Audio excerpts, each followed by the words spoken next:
Hello, hello, hello. What's up tonight, everyone? Welcome, welcome, welcome. So this deck, we got Mana Ramp on turn 1 in Birds of Noble Hierarch. We got a tiny bit of removal, so we're not oops all creatures, but we're a lot of creatures. Pass and Abrupt Decays is our bit of removal. Pride Mage, Voice of Resurgence, and a Tidehollow Sculler in the 2-drop slot. So value, kinda artifact enchantment removal, Tidehollow for some discard, Kitchen Finks in the 3-drop slot, and Offenza, hates on graveyards and just super big, Mantis Rider, the quick flying clock in the air, then the 4 drops to close things out, and probably the scariest thing this deck can do, like play a Birds on turn 1. Well, I was going to say play a Mantis Rider on turn 2, but that doesn't actually work because the colors don't line up.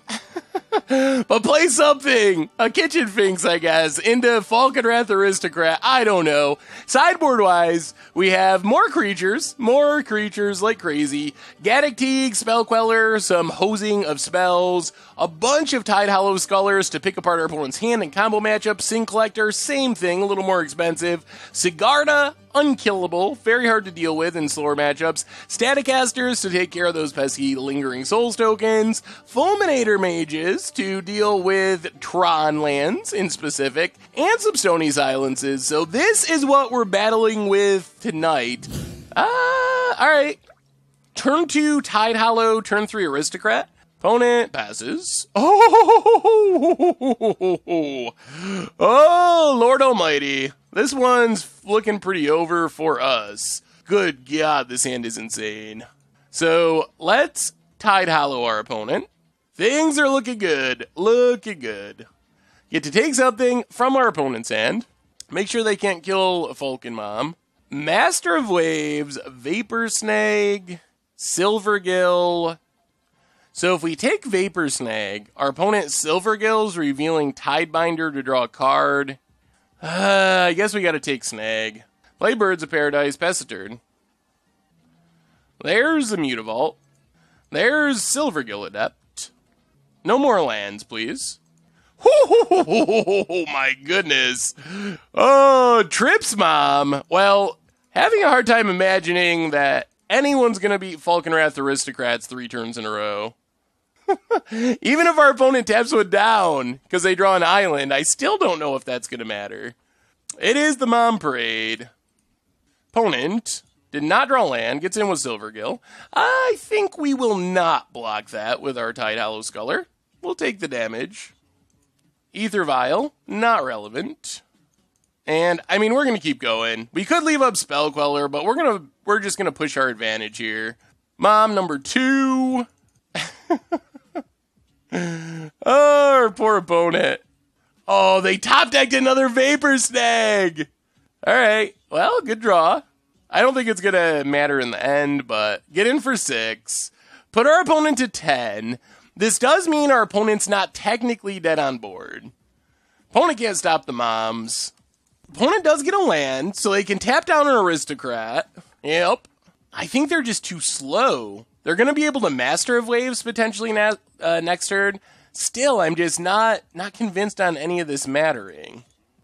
So Gemstone Mine and Mom, again, hit our opponent down to 6 with Aristocrat. Pass the turn. The 5-0 Dream. We almost locked in our first treasure chest already with the 3-0. Very close. We're a turn or 2 away. No disasters, no whammies, no open alls. Spreading Seas. That feels like desperation for our opponent. They need another Vapor Snag, I guess, just to theoretically live one more turn. And that's assuming we don't just draw a land for Spell Queller. Opponent goes beatdowns. Down to 13. Yup, we will take it. Not giving you back your Vapor Snag. Well, I mean, our opponent has Master of Waves and an Unknown. If that Unknown is Vapor Snag... Oh, okay, this does it, I think. Do we have the right colors of mana? So, white, blue, red. Yeah, this does it. So we can just Mantis Rider and leave up Spell Queller. And this guarantees, even if our opponent did draw another Vapor Snag, we still got him. So that works. We were likely good with just going with the Aristocrat, but might as well play it safe. Sweet! 3-0! 3-0! 2 more for the 5-0. The dream is alive. Alright, this hand's good. I mean, we want our birds to live, but... So, Ziggurat and birds. If our birds lives and we get to Finks into Anafenza and stuff, this hand's very strong. If our birds dies to a bolt, it's a little slower. Marsh Flats cracks it. Looks like birds is dying. Oh, no! Oh, we need a land so desperately. We really needed that birds to live. So voice is good, but we really need land. If we don't draw land, oh boy, 2 more lands. Man, this is an odd deck that our opponent's playing. I was thinking maybe they just had one of Lavamancer, but it looks like they're actually a Lavamancer deck. There's a Step Links. Come on, land! Oh, boy. That's not the land we wanted. I guess maybe it's the land we deserve. 5-0 Dream! 5-0 Dream is fading. Fading, along with our missed land drops. I probably won't draw land. Me and lands have a complicated history. I think with us missing land drops, we gotta play to stay alive until we get Finxes and Vulcanwrath Aristocrats. I think that's where we're at here. Yikes. What is going on? Alright, well, sure, we will spend 2 more life to attempt to Kitchen Finks. Our opponent's playing, is it Guildmage? I have no idea what our opponent's doing. Their Delver didn't flip, so that's a thing. Well, let's see. There's a land. Pumps the Step Links. And not feeling super confident. Oh, so brutal. So brutal. Yup. Oh, no, we're not. We're casting Mantis Rider. Oh, we're shocking ourselves every turn. Yeah, well, take that from Mantis Rider. Opponent has the Bolt, no doubt. Pass the turn. They likely set up the Delver flip. Oh, we're in so much trouble. Not good, not good. I wish we could stop hitting ourselves. I'm just running out of ways where I can imagine us stealing this game with this double mana confluence. Opponent passes. Oh man, remand here is so bad. Oh, it's so brutal. Pay 2 more life. Alright. Mantis Rider down. Oh my god! Ah! Oh, the jank! Oh, man. Oh my god, this is bad. Yeah, this draw's been awkward. And, I mean, that happens. That's part of why getting 5-0s is so challenging, is not only do you have to, like, play well and hit good matchup and all that stuff, you also have to avoid getting just a game where you have bad draws. And in Magic, that happens some percentage of the time, so there's a certain amount of luck built into getting a 5-0. Our opponent's draw has actually been very good. Does this mean we're just dead, I believe? Yep. Alright. Oh! Jeez. This hand. Oh my god. Against some decks, I think this hand would be good, but against Tron, we can't keep it. Tron is just too quick. Alright, well, we got the creature beatdown plan. Not very confident in this hand. We'll see, we'll see. Opponent is going to have turn 3 Tron, though, and that means all kinds of horrible things could be happening. Yup, there's Expedition Map. Oh, boy. Come on, Mantis Rider. Tron. Yeah, that's what we're hoping. If our opponent has no payoff, then we have some slight chance here. I would not count on that. Tron always has it. That's the first rule of Tron, is Tron always has it. Kills our Mantis Rider. Alright, well, now we Mantis Rider kill the Karn and see what other payoff our opponent has. Well, we killed a Karn. That's a win. Ish. All right, let's see. What's payoff number 2? I mean, the thing is, when you have Tron active, it doesn't really matter. Like, so many things are good when you have 7 mana on turn 3. So this Ugin Karn part 2? It's Oblivion Stone. Opponent, the way they tapped, clearly has a Karn in hand. Oh boy. Play a forest. Yeah, opponent's gonna have Karn on an empty board, and yeah, I mean, that's not looking good. Wow, they didn't blow up our board. Chromatic Sphere. Opponent is down to 12. Sylvan Scrying. Another tower. I mean, we could peel a Fulminator off the top. Fulminator off the top would be pretty sweet. That's the draw we need, I think. Another Scrying.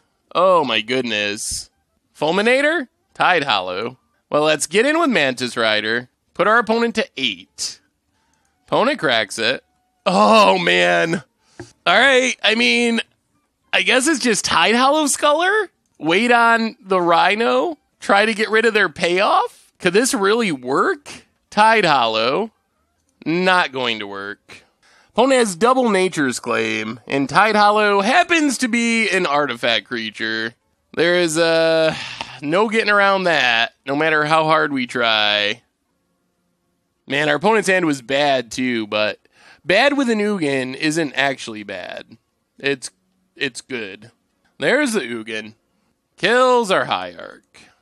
Plays the power plant. And expedition map. Yup. Got a feeling we're going to peel Fulminator now. Hey, Stony Silence. Would have been good a few millennium ago. Well, Siege Rhino. I guess there's a chance if our opponent gets greedy, this could steal us a win. So we put our opponent to 9. Then they exile our Siege Rhino. How do we win? It's got to be something crazy. Like, we need to just draw Falconwrath Aristocrat every turn.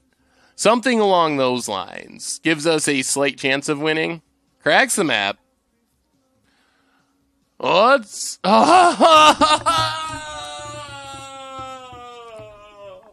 Oh, man. Tron players. I told ya, Tron players always have it. Oh, that is the most Tron player thing I've ever seen. Oh, God. All right. Well, so we started off sweet with a 3-0 start. Finished off 3-2 after getting out-janked in round 4. And then it was a close battle with Tron, but man, that deck is really annoying to play against. Because it always feels like they're getting lucky, even though they're not. Like, their deck is built to do that. But for some reason, instinctively, when you see Karn on turn 3 and then Ulamog off the top of the deck, it feels like your opponent is getting lucky. Good news is we do have a treasure chest, which means everything can be right in the world if we just open a good treasure chest. So we have only one to open. We were hoping for more, but we got a shot. We got a shot. So one chest to crack open, and let's see what happens. This is it. Richard and Port, that would be sweet. Liliana, maybe a Power 9 card have gotten a bit more common in the treasure chest. So here it is. Chest cracking time, 1 of 1. What do we have in here? Treasure chest. So, technically we got lucky and got the double rare treasure chest. On the other hand, our rares, Force of Nature, 1,000,000 green mana, you get an 8/8, and oh yeah, you gotta pay 4 on your upkeep or else it eats you. And a Reverent Hunter, which isn't the worst Magic card I've ever seen, but not valuable by any means. Well, anyway, everyone, I think that's gonna wrap it up for tonight. So let's see. 3-2 with 5 color creatures in Modern, which started off 3-0, scumbled down the end, but still, the deck seemed sweet. We ran into some tougher matchups, got some bad draws, but overall the deck seemed really sweet. Anyway, let's do the reminders. MTG Goldfish Replay YouTube. That's where you can find all the old streams, including this stream in the future. Of course, the normal YouTube. That's where you'll find Against the Odds, Budget Magic, all that stuff. If you haven't already, make sure to check out the first match, at least, of Budget Magic last night. It was super sweet. And of course, the merch page if you're looking for yet another way to support the stream and the channel and the site. Anyway, everyone, I think that's gonna do it for us tonight. So we will be back on Thursday with another one. Have an awesome night. Thank you so much for everyone hanging out. Thanks again to all the subs. All of you are awesome. It was a ton of fun. So we'll be back on Thursday, and I will talk to you soon. Thanks for watching the video. If you enjoyed it, help us out by clicking that like button down below. And to keep up on all the latest and greatest, click that subscribe button. And don't forget to hit that bell icon to get alerts whenever we have new videos. And if you want to, check out some of our other sweet videos here and here.